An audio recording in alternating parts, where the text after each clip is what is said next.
Democratic ticket in the Democratic primary. Now, there are Republicans, and there are always a Republican that they put up, but they maybe will get 2% of the vote. So to go back to 2009, when I ran the first time, again, I was expecting to run for an open seat, and I ran right up against the establishment, right? And I made a strategic decision, and I'm not sure, you know, right, wrong, I don't know, but it was the first race I ever ran. It was like something I had not anticipated, but I found that running a really principled race, staying totally focused on the issues, like what you said, I just connected with my community, I focused on solutions, I wasn't afraid to challenge the establishment. You call it the Democratic Party, I call it the establishment. And honestly, this time around, we will have the endorsements of several Democratic parties, some of the elected officials, and I have continued to unapologetically be myself and be completely committed to my community. And so I don't know what will happen come next year, but I think that the way that we address that, and I'd be interested to hear what others had to say, is stay focused on your principle, don't let yourself react to them, and don't assume that they aren't you. And you'd be surprised. I have been surprised seeing the inroads that I make and seeing the knee-jerk reactions. You know, people get upset if you run against them. Come on, it's you know, this is democracy. Like, for the position, not against anyone. Right, right. I mean, that was what I did in 2009. So it'll be interesting to see what happens in 2013. Again, because we did so well, we also have an opportunity to be able to run on a very progressive line, but still at the end of the day, we do have to identify voters, take it as a serious campaign, be able to be there on a host of issues, find a way to connect and identify with all of my voters, right? This is one of the conversations we had in preparation for this, which was like, am I representing my interests or am I representing my community? And ultimately, my job as an elected official is to represent my community, hopefully impacting it. I think what's funny about this too, and combining kind of points that have been made already, is Occupy Wall Street has obviously been fighting the establishment in a similar way, and to Adam's point earlier about how directly local officials have impacted occupations.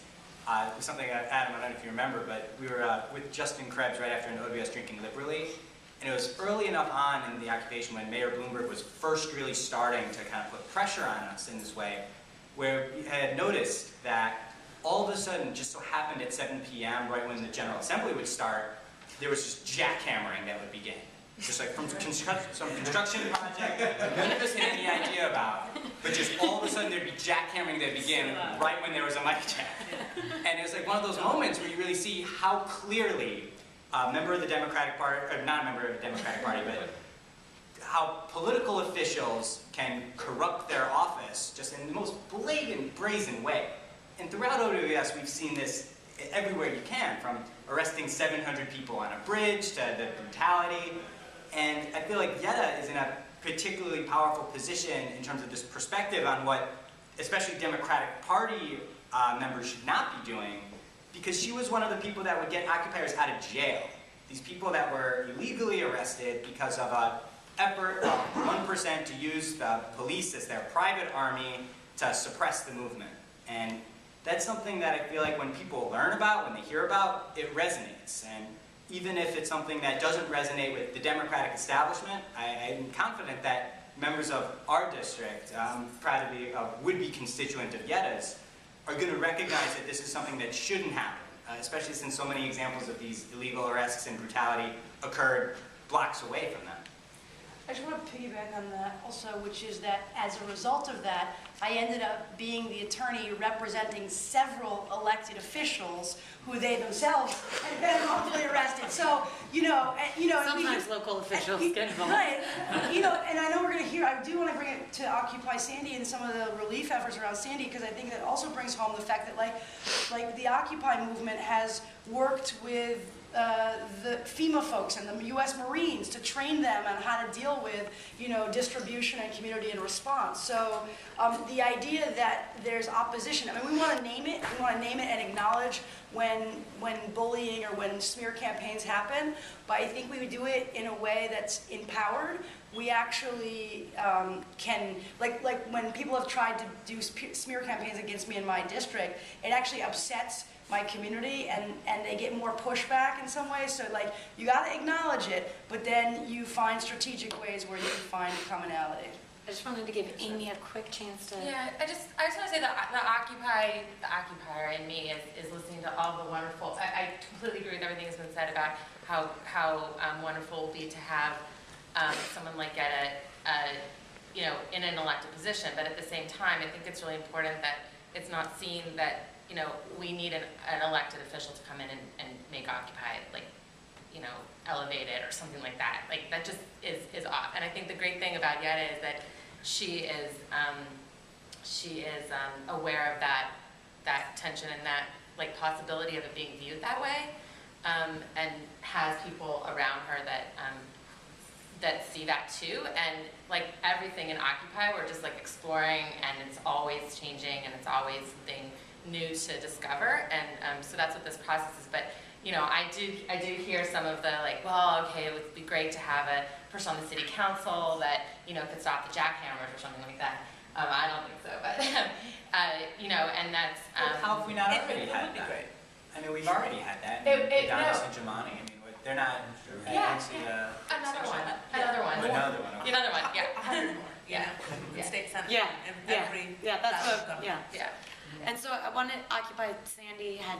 I'm sorry. Just saw that. Yep, Sorry. Amy. Hi. Hi, Amy. I've done a lot of Occupy Wall Street yourself, and it's an affection title from the part, but it's nice as well. I helped get Occupy Sandy off the ground like a month ago, and it's kind of succeeded beyond my wildest dreams. But actually, I know y'all want me to talk. Maybe you want me to talk about that. I don't exactly want to talk about that for one moment. Because I've had a lot of thoughts about what an Occupy candidate is, and I think that there's varying degrees of what that could be and what it couldn't be. I think, and I've come to we think about that sort of thing a lot. And one of the things is okay, so city council, that's a mark that's good for me, because anything in Congress or Senate or something up at that level that started to really be I'm Occupy and use it, I would be very skeptical and wary and freaked out. And the next thing, and I think one of the things that I came to is if I'm doing my best to organize direct democracy stuff, real politics in public kind of shit, it seems like some sort of way that your constituency can literally see the decisions you're making on a day-to-day basis and have a literal vote or say in those decisions, to the point where if you thought, if they had an opinion, a majority opinion that went against your opinion, that you would be okay, y'all are right, you're the constituency, and I'm your representative, your spokesperson. If there was an actual structure, and you actually said that I, Yetta Kurland, am literally going to defer my individual opinion to my constituency, that's a radical idea. That's a fucking crazy ass idea. And if you put that as a running campaign, that I am not running as Yetta Kurland, I am running as this 25-person selected council behind me, that's the kind of shit I want to see in city council in the future. And that's actually democratizing things, in my opinion. So I don't know. So I know that's kind of crazy. No. It's we've been talking a lot about direct democracy and how new media can impact campaigns and candidacies, and what you've talked about are kind of the failures of what previous government officials have done. They haven't deferred. They haven't been listening, right? They didn't have a system, though. It's not their fault. There was no established system. It's a structure that I'm talking about, a very concrete structure. So I think that I want to open up a dialogue about how do you use new media in a campaign and in a candidacy to kind of open up that dialogue and create a system that exists. I mean, Adam, you know how you communicate with 50,000 people or 1 million people, and you explain, and they kind of have input and ownership over their candidate. Well, this is kind of not just a direct route, but a two-way street that we're looking for and asking for. How would that look in new media? And then maybe how would that play out after a campaign into the candidacy? Well, you heard it here first. Friendster. It's all about Friendster. That's not true. So, I mean, I think one opportunity that Occupy actually failed miserably on, frankly, is online organizing. And thank you. And you know, there was at high energy moments, there was, I think, a burden on those who want to do smart organizing to attempt to capture a little bit of the energy and, you know, keep tabs, you know, keep lines of communication with the people who are there for the high energy moment, to re-engage them in the fight. You know, email is still pretty much, you know, king for that. And Occupy didn't really appear to have any kind of email list or program, and if they had a list, they didn't have a program. Occupy DC had no program. It was just sad, such that 6 months down the road, you know, or 3 months down the road, when there was about to be, you know, an encampment busted by police, you know, we couldn't say, hey, everybody, quick, come down, because there was no mechanism to do that. Yeah. So how do we apply that lesson to a candidacy? Well, so have an email list. But I think one step beyond that is, you know, I'm a big fan of candidates who kind of, you know, essentially say, watch what I do, not what I say. You know, I'm not just promising to be awesome, I'm awesome in real time. I think Yetta's work with Occupy Sandy is actually a good example of that, and hopefully there'll be more to come. But I think kind of real-time, candidate-centric issue campaigning, where the candidate is using the bully pulpit of their candidacy to move the ball forward and kind of pick a fight and have people rally around that fight and keep those people on your team, is kind of the key approach to take. That's the strategy. You know, the tactic includes email and Facebook and Twitter and all that.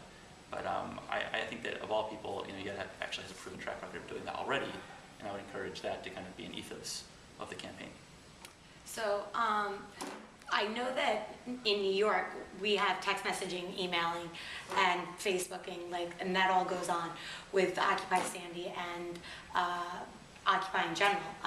And maybe you want to speak to that a little bit, Winnie? Yeah, Okay, so so I disagree. We'll go Winnie and Harry. I very because respectfully I know there's some disagree. burning. I don't think that that's true at all. I think that Occupy's greatest strength has actually been in utilizing social media to not only put that messaging out there, but to make it sexy globally. Forget about America. Let's talk about Indonesia, and let's talk about like the whole wide world. Isn't that different though than organizing though? Like, I hear what you're saying. Yeah. I love both what you guys said, But sure, I mean, we use it for organizing too. There's been plenty of like amazing actions. I mean, how do you think these actions happen? I mean, there's, you know, getting people to Walmart, getting people to Union Square, getting people to Times Square, getting people to do all these things, strike. I mean, there's, you know, we do use it for organizing. I mean, I just think it's different. I think, were you talking about like at the beginning more so than like now? I think now it's much better. I mean, the email list and now it's become, I think the social media has become the tool, has become a way that we've organized, but I think that there was a lot of missed opportunity in the first 3 months to really gather, Sure. you know. There's no structure. There was no structure. We had no idea what would happen. There was no Not decided structure. to do it. We've, you know, in the last year and 2 months, we have done some pretty crazy things. Definitely. I think, and you know, and everyone can take ownership for them, and I think that's the difference. It's like not single issue. It's never been single issue. It's also about bringing all these different people together, you know, and getting behind whatever issue you want to get behind. I mean, I just think it's just a very sort of like, I think it's short-sighted to think that like Occupy hasn't used media effectively, because the reason why we're still here and, you know, scrutinized in some cases and or loved, beloved even in some cases, I don't know, depending on like who you are in the room. We're still here because we have a very sort of bold media presence. How Occupy Sandy got off the ground to recruit 60,000 volunteers over the course of a 2-week period was because of Facebook, was because of Inter-Occupy. I mean, these were 60,000 citizens of the 5 boroughs who said, you know what, I want to go to a church, you know, and there were there were 2, 3, 4 groups all working together. You know, Andy was in the church, I was online. You know, I mean, there was a lot of that happening, and now, you know, now we're heroes. I just also want to remind us that it's definitely one thing to put out data and to organize, but what we're talking about is having a two-way road for a candidate. So while it's issue oriented. This will be, I mean, obviously not single issue oriented, multiple issue oriented, but sort of a dialogue, a GA, a media GA, or I don't know what it looks like. I mean, I'm asking you. Well, we don't control the messaging, right? So we don't really believe in censorship, so that's number one. That's a very important point. We're not controlling the messaging. We're not like, so I think But a candidate would, or a traditional, I think a traditional candidate would control their messaging. Both conservative candidates and progressive candidates, you control your messaging. We don't really do that at Occupy. We don't censor our. I mean, anyone is able to occupy. Anyone is able to say they're an occupier. Anyone is able to post a Facebook, a status update and say, I am an occupier, and then just go on and on about like whatever they want to go on about. Ron Paul, sure. Anarchism, sure. Homesteading, go for it. So that's the difference, like between like Occupy. I mean, I think the difference between Occupy and electoral politics is something Andy mentioned, which is like, I guess in a vacuum it would be awesome to be able to caucus with your entire, and not even 25 people, it would have to be the 150,000 people who you represent, or would it be the 20,000 people who voted for you, or whatever it was.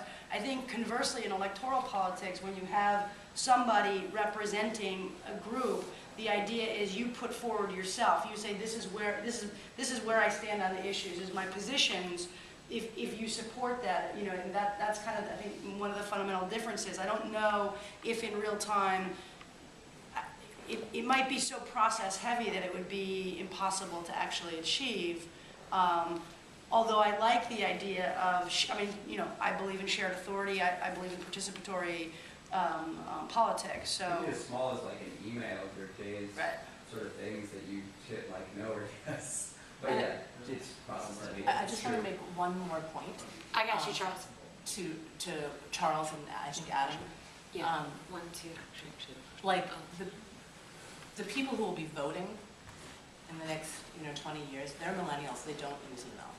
I mean, they just don't. Millennials are engaged with social media, and that's the truth. So I mean, listen. In my day job, I have a video startup, and we use email. We have huge lists. We do, we use email, but we found that email is not as successful. I mean, I know that 8 million people are still glued to their email, who are on the New York Times list or whatever, but as we're moving forward, social media is really going to change everything. So I think that's really something to understand, like millennial engagement with social media. And this is like not a TED Talk, but this is a different thing. So the analytics you get from that help you understand, I think. Right. So 1, 2, and then 3, and then Charles on that, okay? I have a question that's really focuses on process and the process of running in New York City, because I think it's something that we haven't really touched on. And the fact that, in many ways, New York City is very, very far from what we would all recognize as a democracy.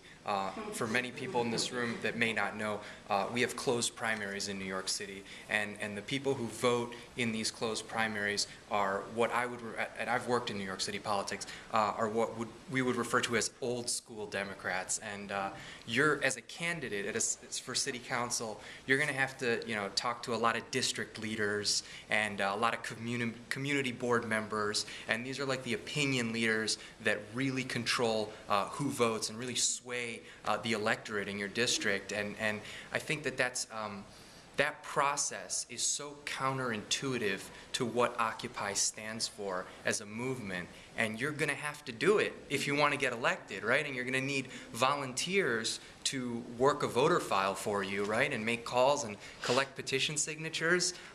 What are some of these Occupy folks going to do when you come and you say, please come volunteer on my campaign and help me, sway these district leaders who really hold the reins of power in my city council district?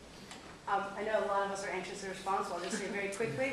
Here's what's really exciting about the work that has been happening pre-Occupy, Occupy, outside of Occupy, in terms of progressive movements, is that one of the district leaders in my district who's already endorsed me was arrested during Occupy and is a client of mine. And one of the district leaders who has already endorsed me was run by a group of us very progressive people, and she ousted a kind of Tammany Hall, old school district leader. So there is some really tremendous change. There's an incredible opportunity. I'm not saying it's going to be easy, but I'm saying for me personally, like I said, I'm not interested in just the politics of politics. Yeah. I'm interested in doing those kind of exciting things. It reminds me of like the creative response of Occupy, you know, like you put 4 wheels on a board and suddenly it becomes a skateboard and you can like do a little trick here and then before you know it, you're doing incredible things. So there's some exciting stuff already happening as well. I'll let, Okay, so I want to give us all the 5-minute warning. What I want to do is, in order to facilitate that and make that happen, I'm going to hear all the burning questions and we're going to try and hit it all in the last 5 minutes. It can happen. I believe it, so do you. Here we go. One, I love Van, and then I got this. I hear Charles in the back too. Would it be anti-Occupy for you to join the Democratic Club?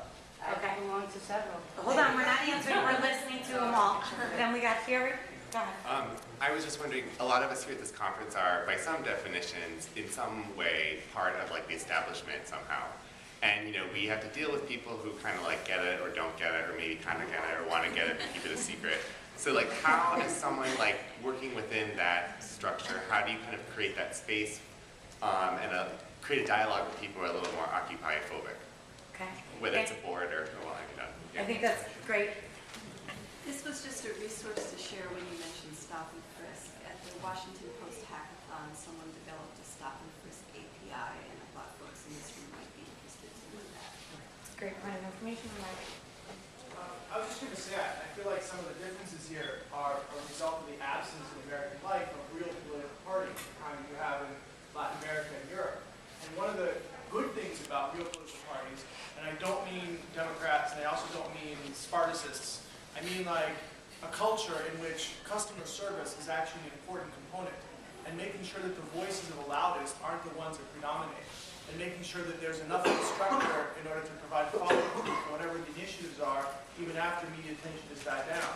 And those are areas where Occupy has a weakness and where political candidates actually need those strengths.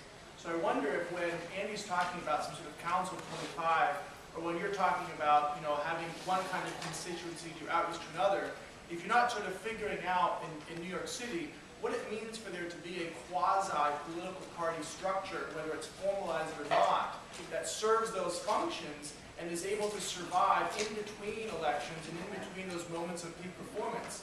And I think one of the challenges is that in New York City, it's really hard to carve out that kind of a role because of all the forces that want you to not have it. Okay, so what I want to say is I'm going to give every panelist 30 more seconds, but the conversation is never over. Please turn to Twitter and keep on with the hashtag A Better City is Possible, at Yetta Kurland, hashtag Yetta 2013, and everybody try and sum it up, wrap it up in 30 seconds. Harry, hit it. Well, I just want to say I'm extremely excited about Yetta's candidacy, and I feel like it's really a moment for where we, in the last, recently with Occupy Sandy and the Strike Debt Rolling Jubilee, Occupy has evolved in some really exciting ways. And I think this is going to be a great test case to see if how Occupy can relate to a candidacy, even though it's something that's not specifically an Occupy candidacy, but just recognizing our impact on the electoral sphere. You know, with my work with Occupy Sandy, I've come up against a lot of bureaucracy, and there hasn't been a whole lot of support from the government. So I think that moving forward, as we experience more and more climate change-induced funky weather, it's important for us to have like elected officials who are going to make decisions for the public, or help or work with the public to restore, you know, restore the power, if you will. And I think that Yetta is a candidate who really understands that and who can see the bigger picture. And that's why I'm here today, because it's been a very frustrating process. I wanted to address what that question was. I do anticipate that there will be some negativity around the idea of Occupy among certain people, you know, even in this district. But I think what Yetta has been doing long before Occupy and will continue doing after is really demonstrating the ideals of Occupy, which are in line with what the people in the district want, and that just by like doing rather than talking about it, they're going to become more and more comfortable with it. But I'm also just curious to see what the reaction will be, because like we've been talking in the preparation to this, Yetta can't not be associated with Occupy in some way she would want to, and there'd be no reason to be. So it's there, and so we're going to see what happens. That's great. I am sorry that we didn't get to talk more about Occupy Sandy relief efforts, because I do think that the things that we're talking about in terms of principle-centered leadership and restoring integrity and public service in the public sphere goes to the core of what we're trying to deal with right now in the Far Rockaways, dealing with disaster capitalism and opportunities for growth that should be empowering, that could be very helpful for all of us. But we'll keep doing exactly what we're doing, and hopefully we'll have chances to talk and work together in the future. So I guess I would just say that when thinking about how Occupy and an electoral campaign merge, it's important just to be honest and say that Occupy is not the gold standard in horizontal organizing. It was an attempt, and multiple encampments had different rules and different practices, and they're all different attempts. I think that in some cases, among those who purported to represent 99%, 1% of 99%ers sometimes made the rest of the 99% look really bad. And when thinking about the horizontal nature of a campaign electorally, I think it's important to just kind of be a little bit self-questioning of some of those practices and be willing to evolve, which is a word that was used before. The one forward-looking note I would say is that the ethos of the Occupy movement is bottom-up. The ethos is regular people can make a difference. And what we saw with Howard Dean's campaign for party chair is that these crusty old bosses, for the first time ever, had people calling them and emailing them. Facebook wasn't around yet. And that resulted in lots of party people who at first hated Howard Dean having to vote for him because the people were coming out of the woodwork. So I think that's the broad template for how this can actually happen, and the specific rules and rules of how we comply with the ethos of Occupy are secondary to the broader picture of people power. Awesome. Well, thank you all.